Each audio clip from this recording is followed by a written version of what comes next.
पूरी दुनिया की तरह अमेरिका में भी ईद उल फितर इंतहाई जोशो खरोश से मनाई गई। इस सिलसिला में अमेरिका की तमाम रियासतों में मसाजिद के अंदर ईद उल फितर की नमाज अदा की गई। अमेरिका की रियासत टेक्सास के शहर डिलास में भी बड़े बड़े इजतमाआत देखने में आए। गारलैंड टेक्सास के मशहूर और मारूफ मक्का मस्जिद में भी ईद उल फितर इंतहाई अकीदत और एहतराम से मनाई गई। इस सिलसिला में मक्का मस्जिद गारलैंड में 2 नमाजें अदा की गईं और मुसलमानों की एक बहुत बड़ी तादाद ने शिरकत की। वहां पर लोगों के लिए नाश्ते का भी बंदोबस्त किया गया था। चलता टीवी के नुमाइंदे मुनीर अहमद से बातचीत करते हुए लोगों का क्या कहना था, आइए सुनते हैं।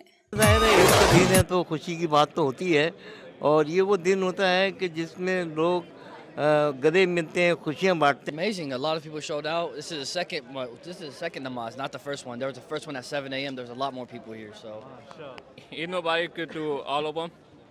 Especially, what do you think about the tea and the little snacks? चाय और स्नैक बहुत अच्छे। माशाल्लाह ईद का समा है। आपको तो मालूम है कि आज मक्का मस्जिद में एक साथ सबों की ईद हुई है। पूरे डेलास के अंदर, आज तो पूरे डेलास के और पूरे अमेरिका के अंदर एक ही ईद हुई है। और मक्का मस्जिद में एक जमात हुई थी 7:30 बजे और दूसरी 9 बजे हुई है। आपने देखा कि 9 बजे में माशाल्लाह बड़ी पब्लिक आई है, 7 बजे में माशाल्लाह पब्लिक थी।